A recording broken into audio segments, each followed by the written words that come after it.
is just fantastic.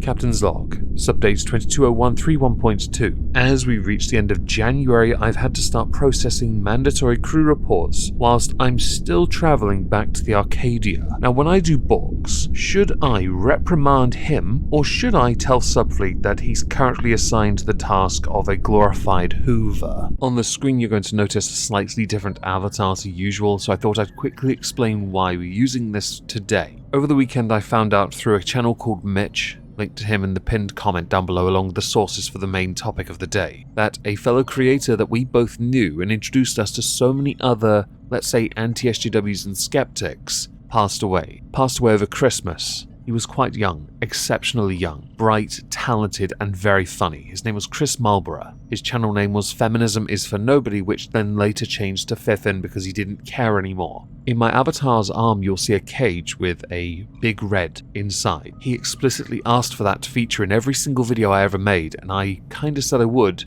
but when my avatar changed from this to current avatar, it was forgotten. I have asked my current avatar artist, as an homage to Chris, to reintroduce this cage in a more suitable manner so I can have it feature in future videos, because I liked Chris a lot and he is going to be missed. He had joked in later videos that he was going to move towards MMA, which is handy really because the subject we're going to talk about today concerns somebody who is well known within the mixed martial arts world, or notably within UFC. So over the last couple weeks, you may have heard me complain a little bit about Ethan Klein going in on Joe Rogan on a semi-regular basis, whether that be because Joe Rogan is stacked and Ethan Klein is stacked differently, whether that be because of Joe Rogan's choice of diet, what he uses for supplements perhaps, the guests he has on and the ideas he espouses. Compare that with Ethan Klein's echo chamber, and you can understand why I'm not overly fond of the H3 podcast.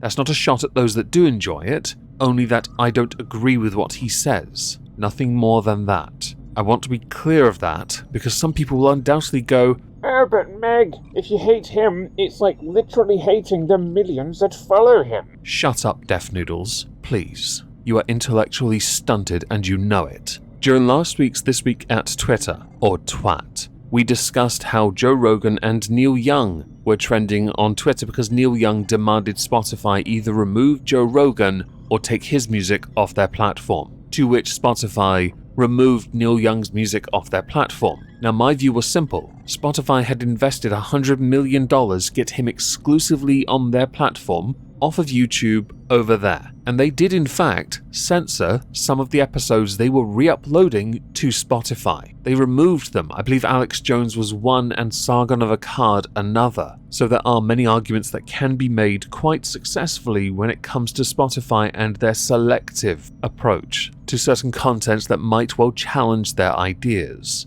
One of my favourite tweets concerning this came from James Blunt. I actually like his music anyway, but I do get the point that when he released the song You're Beautiful and it was played everywhere, people hated him for it. If Spotify doesn't immediately remove Joe Rogan, I will release new music onto the platform. If you read the thread where he tweets that, oh my god, people take Twitter too seriously. I would hate to see how you twerps react to a picture of one of the many dogs I post on Twitter. Maybe I should tweet a picture of a Commodore 64 and see how triggered you get when you say it's anti-vaccine or something. Or, "There are things vastly more important than a Commodore 64. Can I play on it next, please?" you know I'm right. There were other tweets around that time that took my interest. Joe Pompliano, Spotify didn't choose Joe Rogan over Neil Young. Neil Young chose to deplatform himself because a $30 billion company wouldn't cede to censorship, with some believing that he is wrong because Neil Young took offense to Joe Rogan's lies and dangerous false medical advice.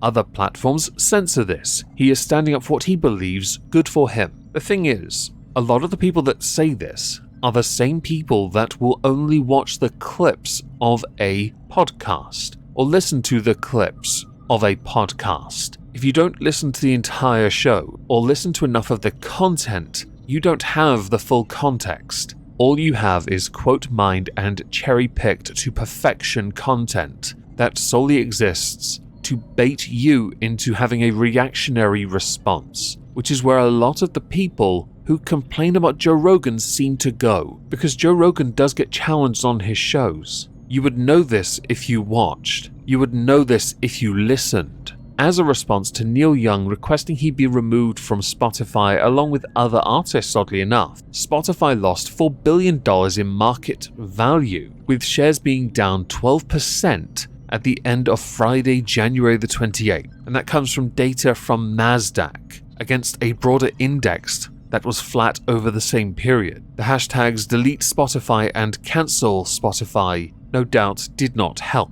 I stand by my original tweet, no, I like using Spotify. But I will now take this moment to point out, there are many musicians who take great umbrage with Spotify for not paying artists well enough, considering the money they generate, receive, and pay out. There is a point there, but it is a point for another video. As much as I'd like to rail on them here, I think it right that be addressed differently. I would recommend twitch.tv/Ben G. Simon and asking him. He is a musician, he's the perfect person to ask, as he actually has music on Spotify and understands it vastly better than I could. Rock and Roll Hall of Famers Prince Harry and Meghan Markle, who are currently signed to an exclusive £18 million Spotify deal, have taken the opportunity to educate the masses of oiks and plebs by expressing concern over COVID misinformation. Now, for the sake of it, I sincerely doubt either of those two absolute legends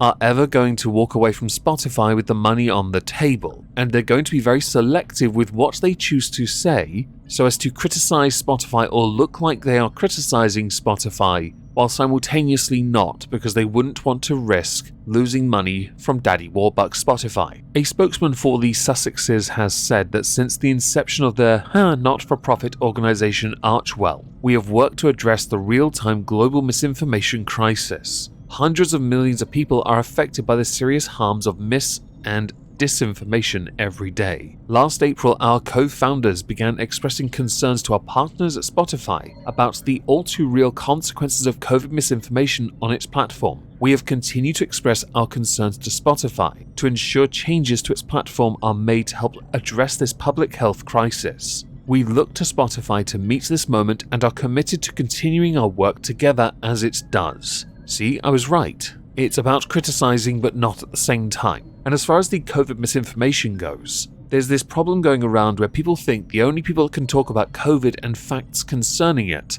are professionals, and that when people challenge it, even slightly, they are somehow instantly cancelable and a pariah. It's a really strange state of tribalism, where we must simply listen and believe to all available information that only comes from experts, many of whom have been under incredible scrutiny and many of whom have also been debunked, some of whom were debunked by not specialists. Critical thinking must apply to everything, and that is something you will have noticed from the Joe Rogan podcast if you'd actually listened to it. Other artists that have removed themselves from Spotify would include Bruce Springsteen. Doesn't he have a podcast with Obama? It's rumored that Dave Grohl might well remove himself too, as well as Johnny Mitchell having removed themselves from the platform. Currently, 270 experts and medical professionals have called on Spotify to adopt a misinformation policy, akin to that of YouTube's, where they put some kind of disclaimer there.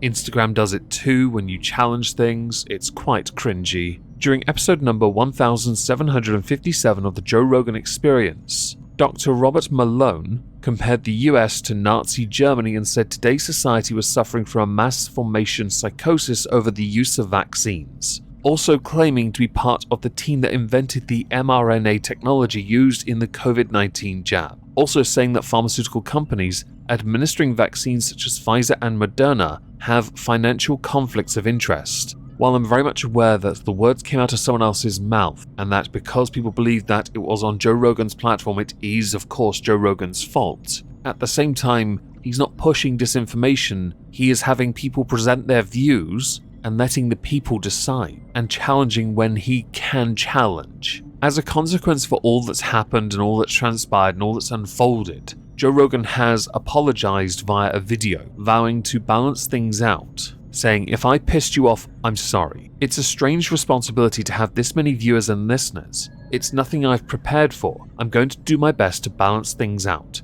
I'm just a person who sits down and talks to people and has conversations with them. I'm interested in telling the truth and finding out what the truth is. The Spotify chief executive Daniel Ek laid out plans to introduce more transparent platform rules following Neil Young's statement, stressing the importance of free speech and providing a platform which shares differing ideas, which is his way of saying, okay, we're going to give you an olive branch, while at the same time saying, no, we're not punishing Rogan for that one. He's worth too much money to us. One of the things I really enjoy when I listen to the Joe Rogan Experience is the rapport he is able to build so effortlessly with his guests. It is something you don't see in many other podcasts, and it's certainly something you don't see in the plethora of podcasts criticizing Joe Rogan. Having people on that differ from you and still being able to have a good conversation is fantastic. If you go to a podcast thinking you're going to get facts from it, then you're an idiot. If you think that listening to Joe Rogan's podcast is akin to that of putting on the news, you're a moron. I think that's all I've got for this. Fantastic. Fingers crossed for the fifth in cage to be somewhere on this desk for tomorrow. If I don't see you on Twitch tonight, because yes, I'm going to be there later, have a cracking day. Thank you all very much for listening. Ta-ta.